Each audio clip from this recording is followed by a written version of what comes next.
Xin chào các bạn. Hôm nay, Hà Thanh sẽ giới thiệu món cua hấp cơm nếp dầu hào là một món ăn độc đáo và đậm đà hương vị. Cách làm: chuẩn bị nguyên liệu: cua thịt hoặc cua gạch 2 con 800g, gạo nếp 300g, hạt xưởng 1 cái, cắt hạt lựu, nấm đông cô hoặc nấm hương 5 cái, ngâm mềm, cắt hạt lựu, hành tây 1/2 củ, tỏi 3 tép, dầu hào 2 muỗng canh, nước tương 1 muỗng canh, dầu mè 1/2 muỗng cà phê, gia vị: muối, đường, tiêu xay, bột nêm, dầu ăn, lá sen, hành lá, ngò rí. Trang trí: các bước: cua rửa sạch, loại bỏ yếm và mang, chặt cua làm đôi theo chiều dọc, giữ nguyên gạch cua. Cua với một chút dầu hào khoảng 1/2 muỗng cà phê, tiêu và bột nêm. Nếp vo sạch, ngâm nước khoảng 4 giờ, vớt nếp ra, để ráo nước.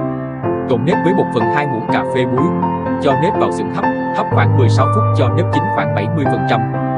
Cho tỏi băm, hành tây băm vào chảo dầu đang đun nóng, phi thơm. Cho lạp xưởng và nấm đông cô vào xào chung khoảng 3 phút.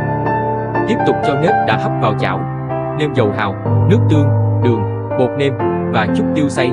Đảo nhanh và đều tay trên lửa vừa đến khi nếp thấm đều gia vị và chuyển màu đẹp mắt khoảng 3 phút. Thêm dầu mè vào, đảo đều rồi tắt bếp. Đặt lá sen lên đáy xửng. Cho cơm nếp đã xào vào một chiếc tô sứ hoặc đĩa sâu lòng. Đặt nửa con cua lên trên lớp cơm nếp, sao cho gạch cua úp xuống cơm để nước gạch thấm vào nếp. Cho tô cua và nếp vào xửng, đậy kín nắp, hấp khoảng 22 phút, đến khi cua chín đỏ hoàn toàn và thịt cua săn chắc, gạch cua chín, cơm nếp nở dẻo hoàn toàn. Trình bày và thưởng thức: cẩn thận lấy tô cua và nếp ra, trang trí bằng hành lá và ngò rí thái nhỏ rắc lên trên. Món này phải ăn khi còn nóng hổi. Dùng muỗng xúc cơm nếp và thịt cua để thưởng thức. Cơm nếp dẻo thơm, đậm đà vị dầu hào, thấm đậm vị ngọt và béo của cua. Những điều lưu ý: nhất thiết phải chọn cua tươi sống, chắc thịt để đảm bảo chất lượng. Cua sống sẽ giữ được vị ngọt và tiết ra nước ngọt nhiều hơn khi hấp. Bắt buộc phải ngâm nếp đủ thời gian để nếp nở và dẻo, giúp nếp chín đều cùng với cua. Thời gian hấp phụ thuộc vào kích cỡ con cua. Kiểm tra chín hoàn toàn, cua sẽ có màu đỏ gạch. Điều chỉnh lượng dầu hào và nước tương cho vừa miệng.